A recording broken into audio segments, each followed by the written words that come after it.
नमस्कार मित्रों, मैं डॉक्टर राधाकृष्ण।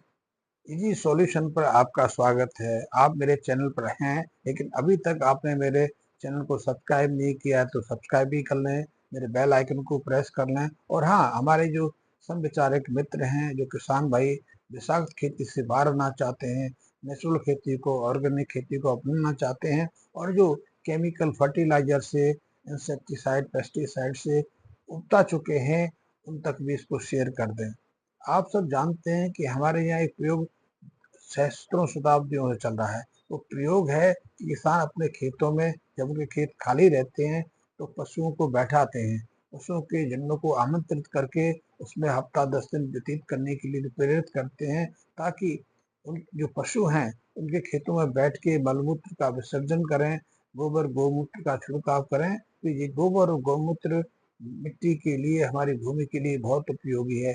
हम ये भी जानते हैं कि जितने भी प्राणियों के मलमूत्र हैं, प्राणियों के जो मृत शरीर हैं, या फिर ऑर्गेनिक पदार्थ हैं, या फिर जो फसलों के अवशेष हैं, वो हमारी मिट्टी के लिए उनकी खाद्य के रूप में काम आते हैं। मिट्टी की उर्वरता के लिए ये बहुत महत्वपूर्ण है। और इसमें गाय का गोबर, गाय का मूत्र तो अति उत्तम है, क्योंकि गाय के गोबर में वो सब पोषक तत्व रहते हैं। यदि उसका पाचन सही से हो जाए, उसका विघटन सही से हो जाए, उसका अपघटन सही हो जाए, उसका डिकम्पोजिशन सही से हो जाए। क्योंकि हमारी पृथ्वी के अंदर, मिट्टी के अंदर ऐसे बहुत सारे फंगस हैं, ऐसे सैकड़ों प्रकार के माइक्रो ऑर्गेनिम्स रहते हैं, जो ऐसे कार्बनिक पदार्थों का डिकम्पोजिशन करने में, अपघटन करने में महत्वपूर्ण भूमिका निभाते हैं। इसीलिए तो हमारे प्राणियों के मृत शरीर हों, या फिर ऐसे ऑर्गेनिक पदार्थ हों, फलों के अवशेष हों, या फिर गोबर आदि हो, वो सहजता से अपघटित होकर मिट्टी में मिल जाते हैं। लेकिन पिछले कुछ दशकों से ये परिस्थिति थोड़ी बदलने लगी है। बदलने ऐसी लगी है क्योंकि हम बहुत सारा एंटीबायोटिक अपने लिए, पशुओं के रोगों के लिए उपयोग कर रहे हैं। इसी तरह हम बहुत तरह की एंटीसाइड या इंसेक्टिसाइड, पेस्टिसाइड, या फिर कीड़मार दवाओं का छिड़काव कर रहे हैं। इसी तरह हमने केमिकल फर्टिलाइजर को उपयोग करना शुरू कर दिया है। ये केमिकल फर्टिलाइजर, ये दवाएं, ये विषाक्त तत्व, इस जो डिकम्पोजिशन करने के लिए महत्वपूर्ण भूमिका निभाने वाले सैकड़ों प्रकार के माइक्रोब्स हैं, फंगस हैं, उन पर विपरीत असर डालते हैं, उनकी संख्या को कम कर देते हैं। अध्ययन कहते हैं कि आज हमारी मिट्टी में इन माइक्रोब्स की, इन फंगस की संख्या पहले की तुलना में 1/10 से भी कम रह गई है। और ये हमारे लिए खतरनाक संकेत है, क्योंकि जब गोबर पूरी तरह से अपघटित हो जाता है, जब ये फसलों के अवशेष हों या कार्बनिक पदार्थ हों, जब वो डिकम्पोज हो जाते हैं, तो काफ़ी मात्रा में जो सक्रिय जो ऑर्गेनिक कार्बन है वो पैदा करते हैं। क्योंकि गोबर के अंदर इन जो कार्बनिक पदार्थ हैं, इनके अंदर काफ़ी मात्रा में प्रोटीन रहता है, काफ़ी मात्रा में जटिल कार्बोहाइड्रेट रहता है। और जटिल कार्बोहाइड्रेट ही सेलुलोज, हेमी सेलुलोज लिग्नन्स के रूप में रहता है। प्रोटीन से ही कोशिकाओं का निर्माण होता है, न्यूक्लिक एसिड का निर्माण होता है।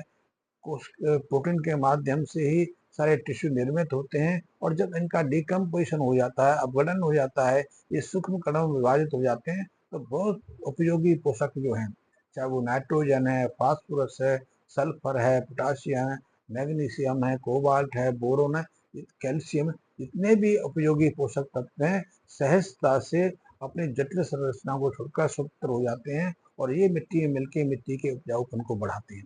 इसीलिए जब तक हम इन कार्बनिक पदार्थों का, इन गोबर गौमूत्र का अपने मिट्टी में प्रयोग करते रहे, तब तक हमें, हमारे किसानों को किसी तरह के केमिकल फर्टिलाइजर की जरूरत नहीं पड़ी। लेकिन जब से ये प्राकृतिक तंत्र टूटा है, तब से उनके सामने समस्याएं खड़ी हो गई हैं। तब से उन्हें केमिकल फर्टिलाइजर पर निर्भर होना पड़ रहा है। क्योंकि जब भी फसल लेंगे, जब भी हम पेड़ पौधों के माध्यम से किसी भी तरह की उत्पत्ति करेंगे, तो उसमें बहुत सारे जो मिट्टी के पोषक तत्व में इस्तेमाल हो जाते हैं, प्रयोग हो जाते हैं, और उनकी कमी मिट्टी में आ जाती है। इससे मिट्टी की जो उपजाऊपन है घटता चला जाता है। उसकी आपूर्ति के लिए फिर इन साधनों का उपयोग करना पड़ता है, और इससे बहुत तरह के विपरीत असर, बिल्कुल स्थितियां देखने में आती हैं।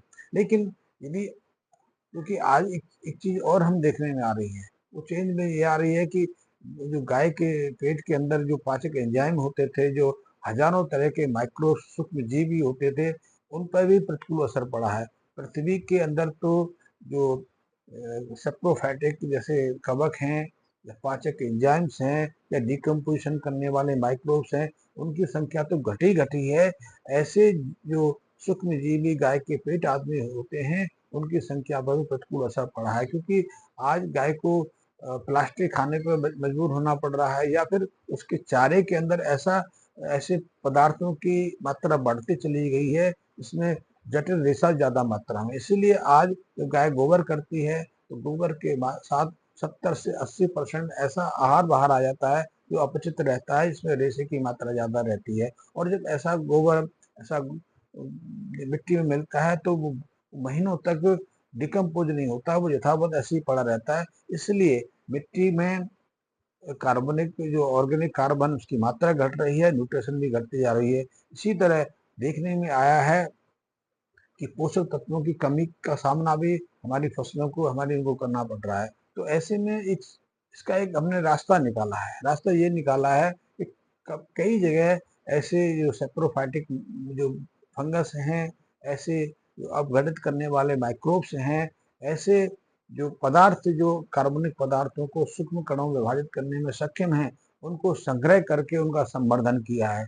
उनके माध्यम से हम कोशिश करते हैं या प्रयास कर रहे हैं कि गोबर आदि जो ऑर्गेनिक पदार्थ हैं, चाहे फसलों के अवशेष हैं, हमारी मिट्टी में मिल सकें और मिट्टी के उपजाऊपन को बढ़ा सकें। क्योंकि देखने में आया है कि जब हम ऐसे तत्वों को ऐसे माइक्रोब्स की मदद से, ऐसे फंगस की मदद से डिकम्पोज करके मिट्टी में मिला देते हैं, तो मिट्टी की जो ऑर्गेनिक कार्बन की मात्रा है बढ़ने शुरू हो जाती है।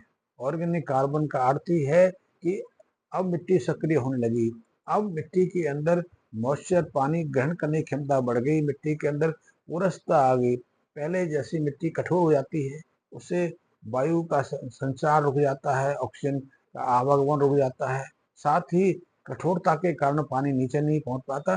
तो ऑर्गेनिक कार्बन की जब मात्रा बढ़ती है तो ये सारी स्थितियां बदलती चली जाती हैं। इसी तरह जब ऑर्गेनिक पदार्थों का, गोबर आदि का पूर्ण डिकम्पोजिशन होता है तो काफी मात्रा में पोषक तत्व मिट्टी मिल जाते हैं, मिट्टी के उपजाऊपन बढ़ जाता है।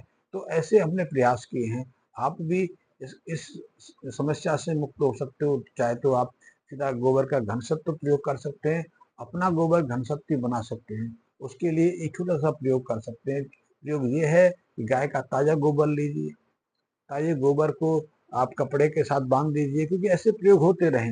कपड़े के बांध से उसका रस निकलेगा, और उसका रस तो ज्यादा मात्रा में नहीं निकलता, क्योंकि 1 किलो ताजा गोबर से करीब 150 से 200 ml के आसपास गोबर का रस निकलता है। लेकिन यदि उसी आप जो गांठ को, जिस कपड़े में आपने गोबर को बांधा है, उसे किसी मिट्टी के बर्तन में जिसमें पानी भरा हुआ उसमें रख देंगे, तो उससे थोड़ा रस ज्यादा निकल आएगा। आप उसका प्रयोग खेतों में कर सकते हैं। उसमें गाढ़े गोबर घनसत्व उसका प्रयोग कर सकते हैं। इस गाढ़े गोबर घनसत्व में बहुत तरीके के माइक्रोब्स जिंदा रहते हैं, उसमें बहुत तरह के जो पाचक एंजाइम रहते हैं, बहुत तरह के बायोएक्टिव रसायन रहते हैं, बायोसेंसर रहते हैं। और जब ये मिट्टी में जाते हैं तो मिट्टी में जो थोड़े बहुत जो माइक्रोब्स जिंदा हैं, जो सेप्रोफाइटिक फंगस जिंदा हैं, उनको सक्रिय करने में मदद करते हैं। और इसके साथ में गोबर के पाचक अंश मिट्टी में मिलते हैं, तो उन जीवाणुओं को अपना भोजन मिल जाता है, वो भी संख्या बढ़ाने लगते हैं। उसके माध्यम से हम मिट्टी की जो प्राकृतिक उपजाऊपन है, मिट्टी की जो जो स्वाभाविक जो पोषकता है, उसमें वृद्धि कर सकते हैं। और इससे जो पुराना हम अनुभव लेते थे, वो अनुभव आप भी आज भी ले सकते हैं। यद्यपि आज परिश्रम ज्यादा है, क्योंकि कई तरह के जीवामृतों का हम प्रयोग कर रहे हैं, लेकिन फिर भी ये ज्यादा प्रचलित नहीं हो पा रहा है। कारण कि इसमें श्रम ज्यादा लगता है, परिश्रम ज्यादा लगता है, ताम झाम कई तरह के करने पड़ते हैं और खर्चा भी आता है। तो ये एक प्रयोग है कि आप अपने खेतों में अपनी मिट्टी की जो पोरसता बढ़ाना चाहते हैं, उसके उपजाऊपन को थोड़ा उठाना चाहते हैं, तो सीधा गोबर घनसत्व का प्रयोग कर सकते हैं, या फिर हमारे गोबर घनसत्व को ले सकते हैं, या फिर दूसरे प्रयोगों के माध्यम से, जीवामृत के आदि के माध्यम से मिट्टी की जो उपजाऊपन है उसको बढ़ा सकते हैं। धन्यवाद मित्रों।